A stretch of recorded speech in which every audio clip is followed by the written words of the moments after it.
باب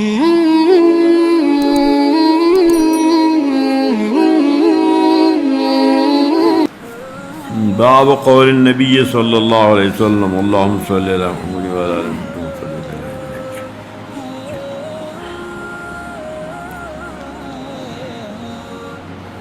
باب کی ترکیب باب مضاف ہے، قول النبی صلی اللہ علیہ وسلم یہ ہے مضاف الیہ.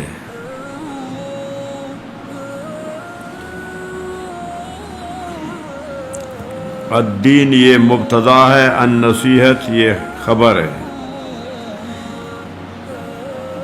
قانون یہ ہے کہ جب مبتدا و خبر دونوں معرفہ ہو تو وہ حصر کا فائدہ دیتا ہے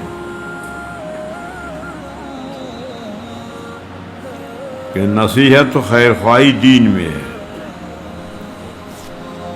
دین ہوگا تو وہ خیر خواہ ہو، بے دین میں خیر خواہی نہیں.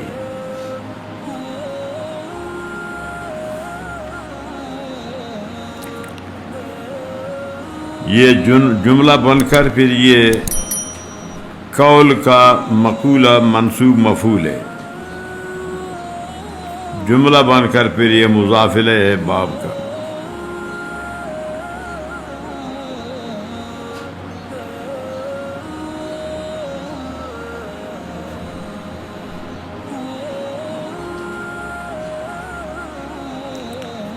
اور باب کا پہلے باب کے ساتھ مناسبت. پہلے باب میں اعمال کا ذکر تھا، اس باب میں کہ جو اعمال اللہ کے رضا کے لیے ہوں گے، اخلاص ہوگا، وہ اعمال معتبر ہے. تیسرا اس باب سے غرض مرجئہ فرقہ پر رد کرنا ہے.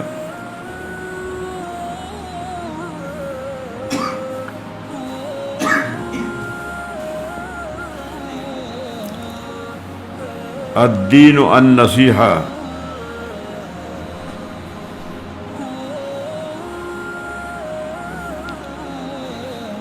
یہ ایسا ہے کہ جیسے کہ الحج عرفہ،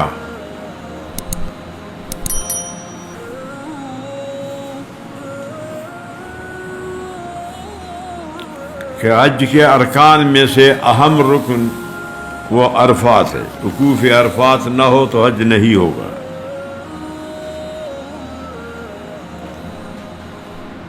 اسی طرح الدین النصیحہ کہ دین میں خیر خواہی ہے. اگر خیر خواہی نہ ہو تو گویا کہ وہ دیندار نہیں، دین نہیں.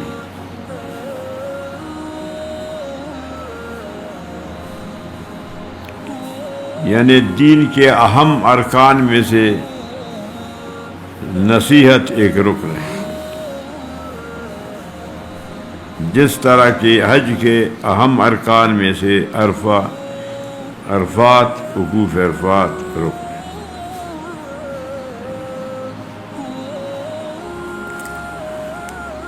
نصیحت کا لغوی معنی اور نصیحت کا اصطلاحی معنی. نصیحت کا لغوی معنی اور نصیحت کا اصطلاحی معنی.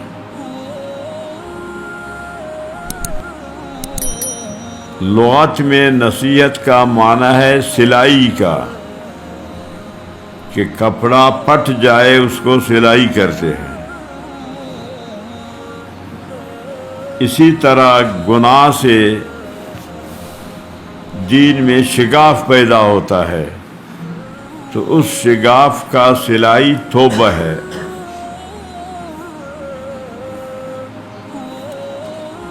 کپڑے کا جیسے کہ شگاف کا سلائی ہے تو دین کا شگاف گناہ سے ہے اور اس کا سلائی توبہ ہے.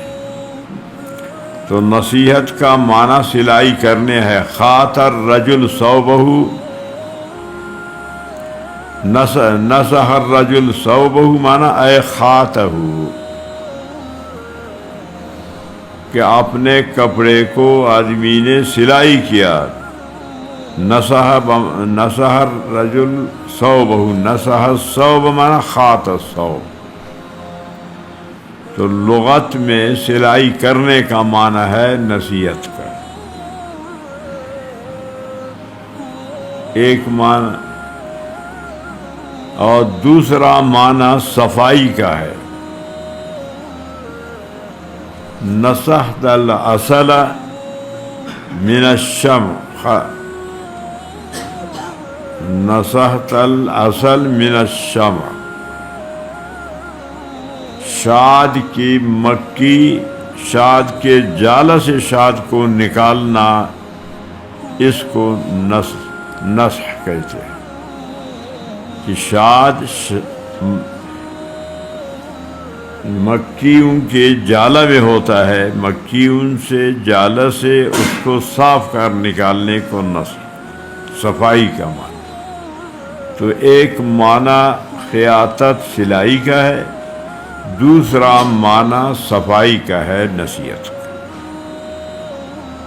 بات سمجھ میں آ گئی ہے؟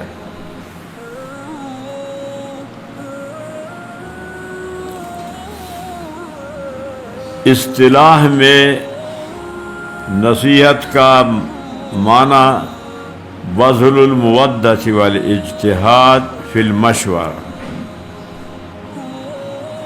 بذل المودۃ والاجتہاد فی المشورہ، ایک معنی۔ دوسرا معنی نصح قلب الانسان من نصح قلب الانسان خلص من الغش، کہ جس کے دل میں دھوکہ، کوٹی، ٹگی نہ ہو، اس کو کہتے ہیں نصح۔ تیسرا معنی نصیحت کا اصطلاح میں حیازۃ الحظ للمنصوح لہ، تو دو معنی لغوی، تین معنی اصطلاحی۔ تو فرمایا کہ دین نصیحت ہے، خیر خواہی کا نام۔ النصیحۃ للہ ولرسولہ، اللہ کے لیے نصیحت، اللہ کا خیر خواہ بننا۔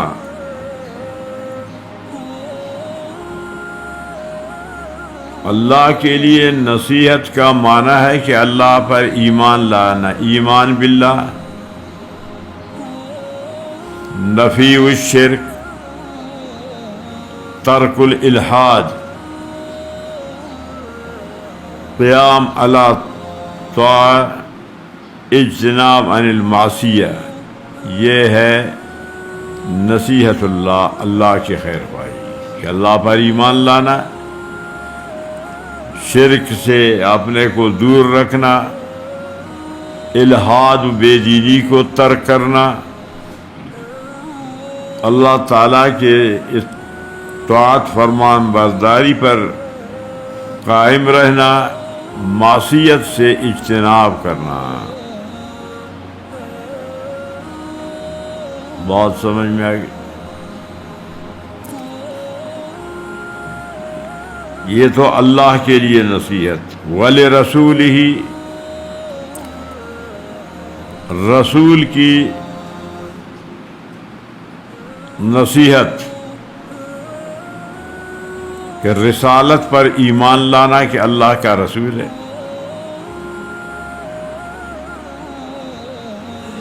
اور جو اللہ کے طرف سے وحی لایا ہے احکام، اس پر ایمان لانا۔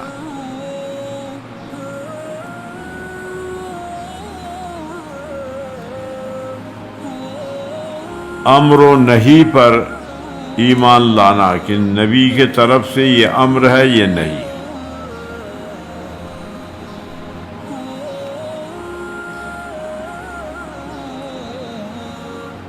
اور نبی کی سنت کا مدد کرنا، نصر سنت ہی، ذب عن شریعت ہی، و تمنی لقائہ فی حیات،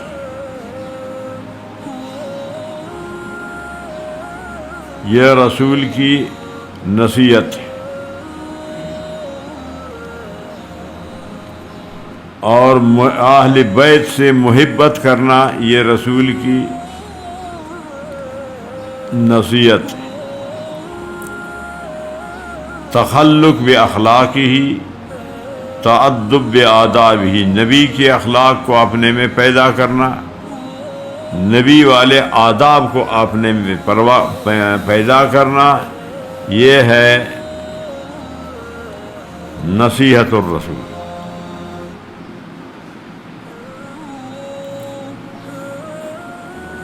اور کتاب اللہ کی نصیحت کہ یہ اللہ کا کلام ہے، اس میں مخلوق کی کلام نہ مخلوط ہے، نہ مخلوق کی کلام سے متشابہ ہے، اور نہ کوئی اس طرح کا کتاب بنا سکتا ہے۔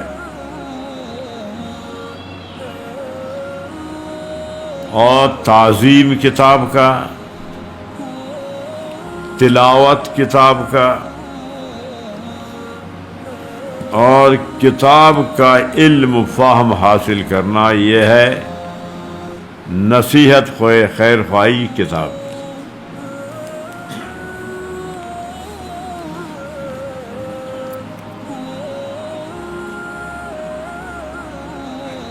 النصیحت للہ ولرسولہ ولکتابہ، کتاب اگرچہ یہاں ذکر ہے، ولأئمۃ المسلمین، ائمہ مسلمین کا خیر خواہ بننا، ائمہ مسلمین کے خیر خواہی کا معنی ان کے حق پر مدد کرنا، حق پر، اگر وہ حق پر نہیں ہے تو پھر ان کا مدد کرنا جائز بھی نہیں۔ اگر وہ حق پر قائم ہے، حق پر چلتا ہے، تو پھر اس کا آپ کو خیر خواہی کرنا ہے۔ بات سمجھ میں آ گئی یا نہیں؟ ائمہ حق کے پیچھے نماز پڑھنا، ائمہ حق کے ساتھ کافروں سے جہاد کرنا،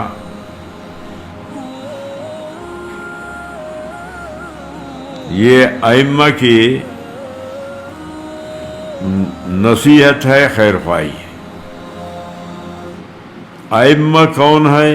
ائمہ خلیفہ، والی، حکمران، ائمہ دین، علماء کرام کہ عالم حق پر ہے تو اس کا بھی مدد کرے اور خیر خواہی کرے۔ وعامتہم، عام مسلمانوں کی خیر خواہی، ائمہ وہ سو خاص اور عام مسلمانوں کی، عام مسلمانوں کی خیر خواہی کا مطلب ان کے دینی دنیاوی جو ان کے فائدہ میں ہے ان کی طرف ان کی رہنمائی کرنا، کہ دین میں دنیا میں جو ان کے فائدہ کی چیزیں ہیں وہ ان کو بتانا، اس میں ان کا رہنمائی کرنا، یہ عام مسلمانوں کی نصیحت ہے۔ خلق خدا پر شفقت کرنا، یہ عام عوام کے لیے نصیحت ہے۔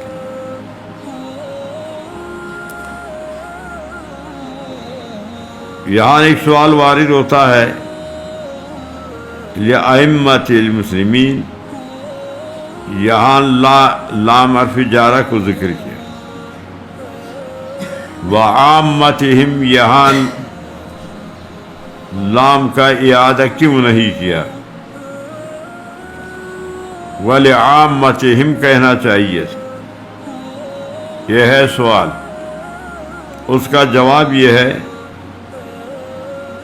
کہ عوام یہ ائمہ کے تابع ہیں، اس وجہ سے حرف جارہ ذکر نہیں، اگر ذکر کرتے تو معنی ان کا معاملہ مستقل ہے، عوام کا مستقل ہے، عوام تابع ہیں ائمہ کی، خلفاء کی، حکمرانوں کی، ائمہ دین کی۔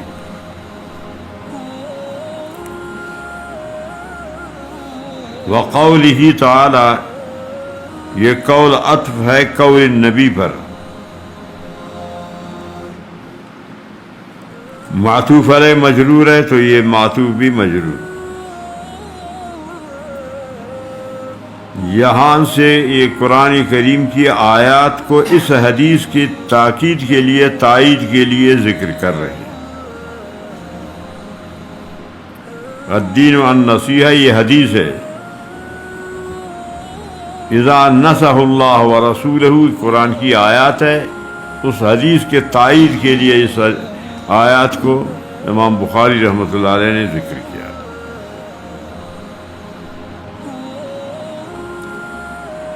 اب ایک اور یہاں سوال وارد ہوگا، سوال یہ وارد ہوگا کہ یہاں معلق حدیث امام بخاری نے ذکر کیا کہ الدین والنصیحہ یہ حدیث ہے، اس کو معلق ذکر کیا، مسند ذکر نہیں کیا، اس کی کیا وجہ ہے؟ اس کا جواب یہ ہے کہ یہ حدیث امام بخاری کے شرط کے مطابق نہیں تھی، اسی لیے مسند ذکر نہیں کیا۔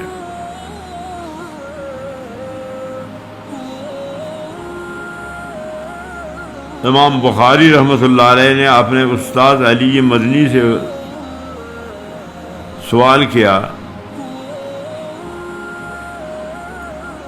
اس حدیث کے بارے میں، تو انہوں نے کہا اس حدیث کے سند میں تمیم داری ہے،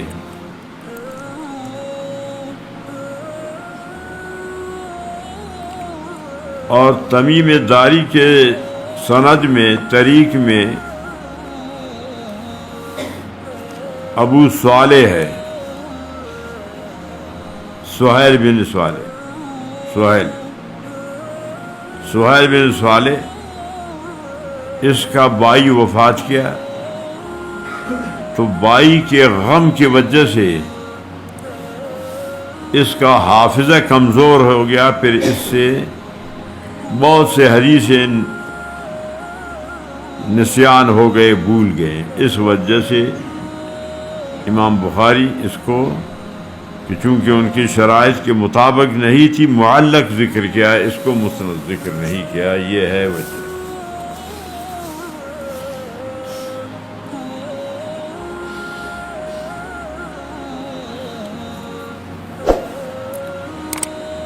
نصح اللہ ورسولہ، حدثنا مسدد، یہ نہیں پڑھا ہے، پڑھ لیا۔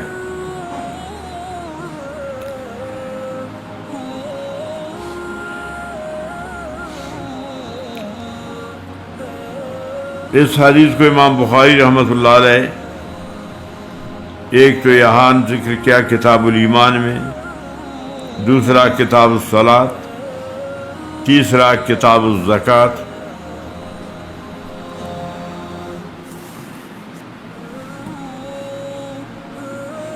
چوتھا کتاب الشروط،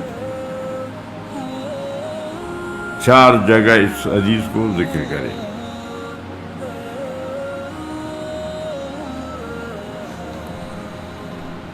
جریر بن عبداللہ بجلی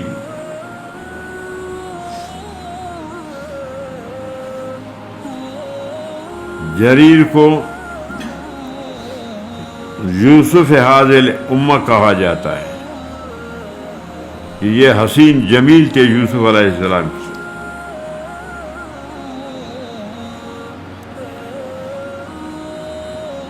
قال بایعت رسول اللہ صلی اللہ علیہ وسلم، کہ میں نے نبی علیہ السلام کے ہاتھ پر بیعت کی، اقام الصلاۃ، کہ ہم نماز قائم کریں گے، نماز کی پابندی، ایتاء الزکوٰۃ، زکوٰۃ ادا کریں، والنصح لکل مسلم، کہ ہر مسلمان کے ہم خیر خواہ بن جائیں گے، کہ کسی مسلمان کا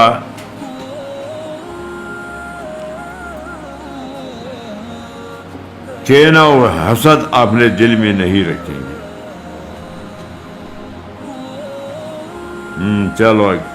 حدثنا ابو داود قال حدثنا ابو عوانة عن زيد بن علاقة قال سمعت جرير بن عبد الله يمامة المغيرة بن شعبة قال فحمد الله وأثنى عليه قال عليكم باتقاء الله وحده لا شريك له والوقار والسكينة حتى يأتيكم أمير فإنما يأتيكم الآن ثم قد استعرفوا منكم فإنه كان يحب العفو ثم قال أما بعد فإني أتيت النبي صلى الله عليه وسلم قلت أبايعك على الإسلام فشنت علي وليس على كل مسلم فبايعت على هذا ورب هذا المسجد إني لا أشعر لكم ثم استغفر ونزل.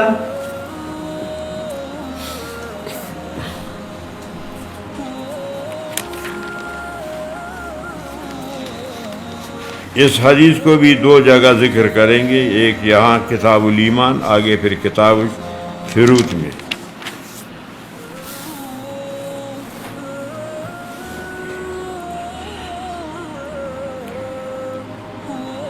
مغیرہ بن شعبہ رضی اللہ عنہ یہ حضرت معاویہ کی طرف سے کوفہ کا والی و گورنر تھے.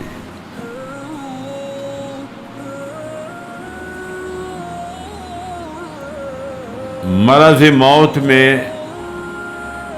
اس نے وصیت کی اور اپنا نائب حضرت جریر کو مقرر کیا کہ جب تک دوسرا والی حضرت معاویہ کی طرف سے نہ آئے تو تم یہ عہدہ سنبھالنا. اور یہ سن ہجری 50 کا واقعہ ہے کہ مغیرہ بن شعبہ سن ہجری 50 میں وفات کی.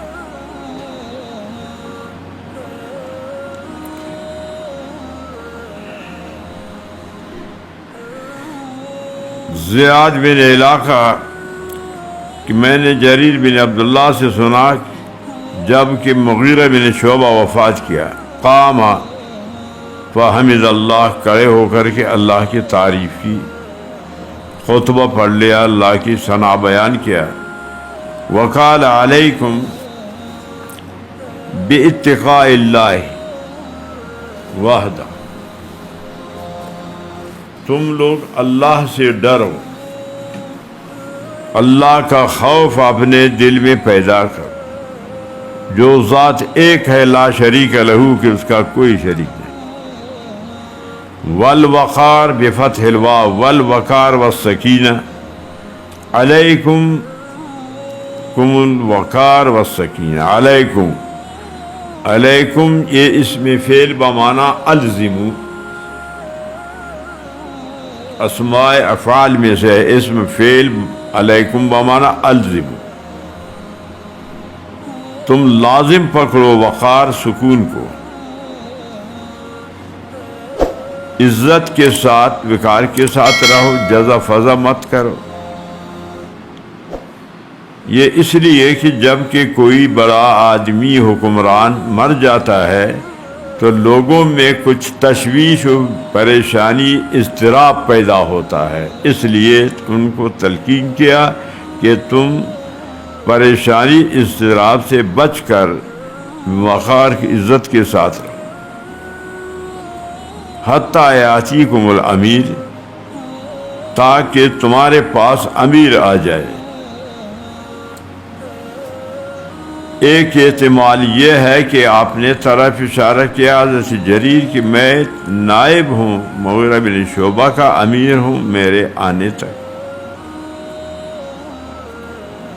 دوسرا احتمال یہ ہے کہ زیاد حضرت معاویہ کے نائب تھے، بصرہ میں رہتے تھے، ان کو کہا کہ تم کوفہ جاؤ، کوفہ کے والی بن جاؤ، یا اس سے زیاد مراد ہے کہ وہ نیا امیر والی جو مقرر ہوگا اس کے آنے تک.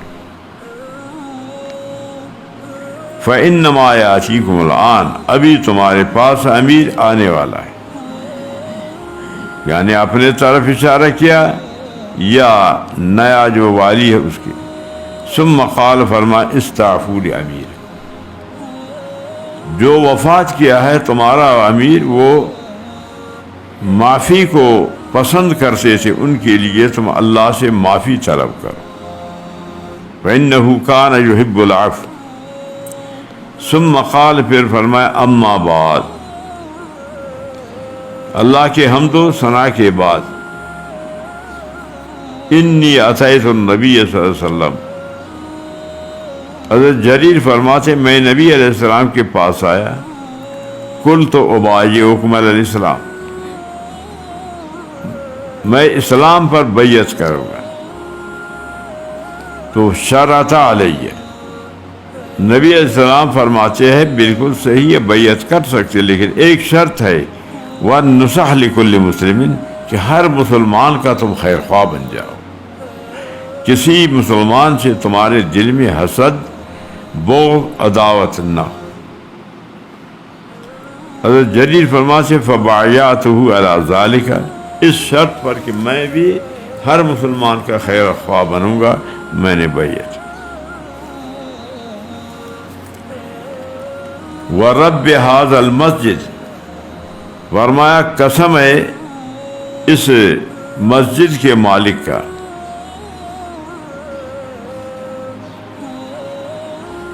اس میں بھی دو احتمال ہیں، ایک احتمال ہے کہ اس سے مسجد حرام مراد بیت اللہ، دوسرا کہ جو مسجد کوفہ ہے یہ مراد ہے۔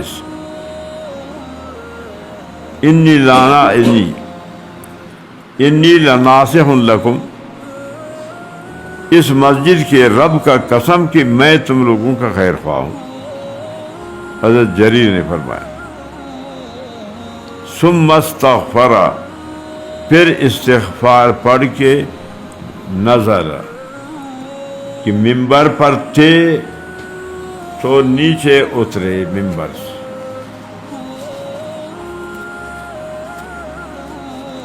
اگر ممبر پر نہیں تھے ایسے کڑے تھے، پھر نزل بمانا قعد، کہ کڑے تھے پھر وہ زمین پر بیٹھ گئے۔